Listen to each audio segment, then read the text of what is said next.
and been afforded a microphone as well, so I absolutely can't resist this morning. Welcome to Lambeau. Thank you for letting me get that off my bucket list. Well, good morning. My name is Rick Jelinski, and I am the VP of Human Resources at N.E.W. Curative, and I'd like to thank Randy and the group at Bellin for allowing me the opportunity to share our experiences with you this morning. N.E.W. Curative is celebrating its 65th anniversary this year. We're a nonprofit supporting vocational services to people with disabilities and vocational services for older adults and families throughout Northeast Wisconsin. Our agency employs approximately 90 full-time employees, and we are fully insured, and our health consultant is Carrie Schneer through Aon. Now, for my own purpose this morning, we're a little bit different in that we're a fully insured, and I guess just from a show of hands, are there any employers representative this morning that are also fully insured? Okay, we got a couple. Okay, good. I want to add value this morning, and certainly if you've been fully insured, you may have heard in the past, why bother? Only 50% of your activity will actually impact your claims, so why go that route?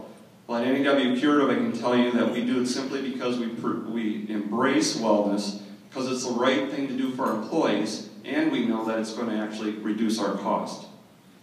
Our journey began in 2009. And to ensure success, I solicited the support of both the president and the board of directors. I wanted to make sure that we were a top-down organization and that we had the support to make this journey last forever. We defined the objective simply as having a healthier workforce, working towards a healthier workforce, stabilizing our insurance costs, and then ultimately, hopefully, reducing them. We defined what was needed, specifically in plan design and education, and I think everybody would agree those go hand in hand. And then we envisioned the results. What was the future going to look like? We realized that we had health and medical cost issues that we needed to take control of regardless of whether we were a fully insured or self-funded plan. And we knew that success meant that our employees needed to be their own health and wellness advocates. And as an agency, we needed to provide them with the tools to make that happen. Our initial stake in the ground was a rather large one. Our employee population was basically 30% tobacco utilization.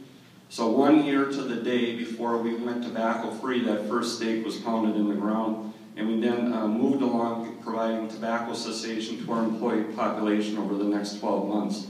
Last year, our tobacco utilization was down to 10% of the employee population. After that, our initial goals were quite simple. Establish a baseline of wellness in N.E.W. Curative. It was rather easy because in order to get into our plan, you had to take the HRA. There was no option. We then decided to provide the tools and motivation and the education so the employee population could embrace wellness, create and grow a wellness culture, and move from a mindset of entitlement to a mindset of consumerism. Now, I know entitlement is one of those words today that's got kind of a bad connotation. In this case, it wasn't really bad. It's just kind of the way it was. If I went to the emergency room and I paid a copay, that's what I knew. We had to change that mindset. Our goal recently has moved and evolved simply to, we would like all of our employees to attain an HRA score of 88 or higher. Higher HRA scores will equate to lower costs. We know that's a reach, but we absolutely believe that with help, everybody can get to that score. As you can see from the graph, we've had a profound impact on our collective HRA scores. We are a relatively older group. We're at 49 average years age versus a national Helix average of 44. Yet our average HRA score this year reached 76.8 versus a score of 70.6. Most impactful has been the impact on our least healthy quartile, those HRA scores from 0 to 60.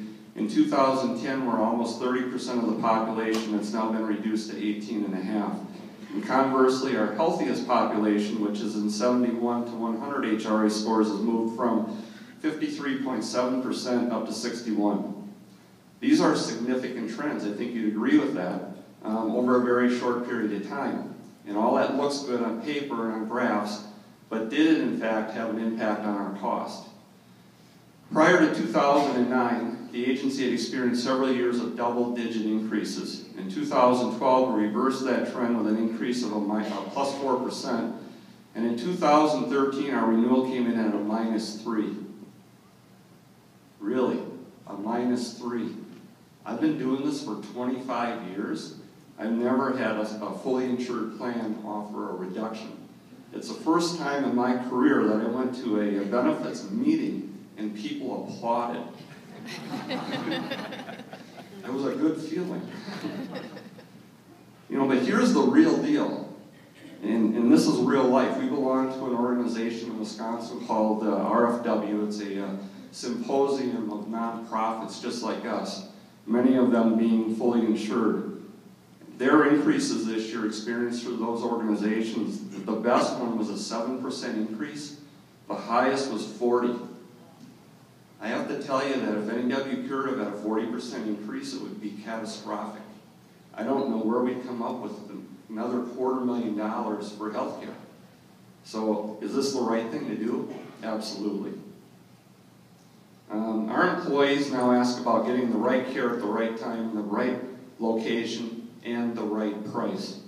In 2009, our emergency room use was 34% above norm. This past year, we're 30% below the norm. Utilization of fast care, on-site nursing, and a nurse practitioner that we have on-site now affords our employee population those choices to make make the right decision. And unequivocally, I can share with you this morning, our employees get it.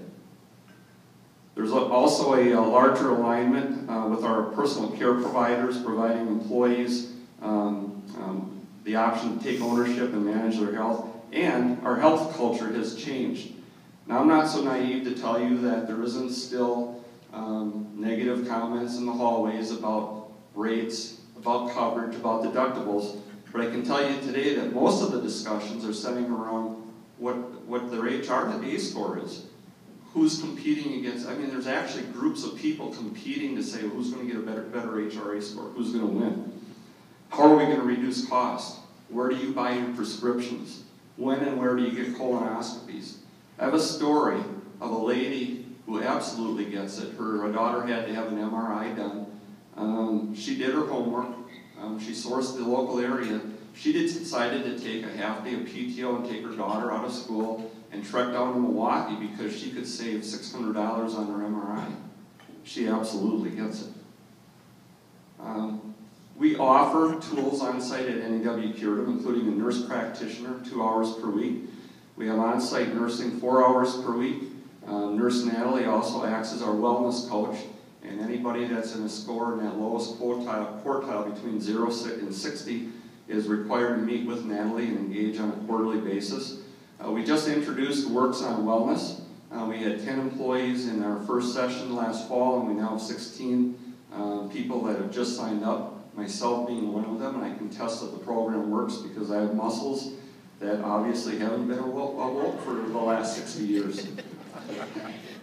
We're a Bell and Run sponsor, and I can proudly tell you that we actually won the Small Company Championship in 2011. We also provide the tools, and as a high deductible health plan, as an agency and an employer, you have the obligation to give these to your employees. We have a $2,000 deductible, which means that all of us as employees are on the hook for the first $2,000.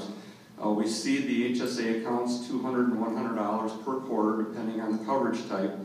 HRA scores at 88 or higher receive a $50 bonus. HRA scores at 5+ points from the previous year also get a $50 bonus. And in addition, this year, your rate deduction is actually associated with your HRA score. So if you're in our best quartile, you'll get a 5% discount. The next level is parity. The third quartile, you pay 7% more, and at 60 and below, our worst performing quartile, you'll pay 14% more. On a single plan, the difference between the highest and lowest quartile is $215 per year to the employee. Real dollars that can come back to them individually. To engage the population annually and on an ongoing basis, employees can retest quarterly. And if they're successful in moving themselves up to that next quartile, we'll pay for their HRA retest, and their deduction will change at the first of the next quarter. Going forward into 2013 and beyond, we'll continue to partner and brainstorm with our Bell and Nurse and our account executive to develop programs that continually engage our population, including joining the Corporate Health Challenge today, that we're going to learn about today. 2014, we're also going to move to a 30% spread factor on our premiums as allowed by law, and we're going to add a 20% add-on to any category that is affected by tobacco. In closing this morning, I'd just like to share with you, from one employer to another, my perspective on what I think makes this a successful wellness operation. First, you as the employer must take a stand. It's not easy. I'll tell you it's not easy. You're not going to win any popularity contest. I think many of you already know that. You must support, embrace, implement, and nurture the program. You must own it. You must communicate. I'm going to tell you, you cannot outsource this. If you think someone else is going to do this, don't bother. Go back to the drawing board. You have to be committed. You have to have an internal driver that believes and is passionate about making positive change. If you're there and you have that mindset and you're ready to move forward, I can absolutely tell you that the tools and the assistance provided by Bellin will allow you to reach your goals and allow your employees to attain and maintain a high level of wellness. And at the end of the day, when we think about it, what better benefit can we offer our employees and simultaneously improve our bottom line? So that's my story. Hope I added some value to your visit here this morning. Thanks for listening, and I'll be around later on if you have any questions. Thank you.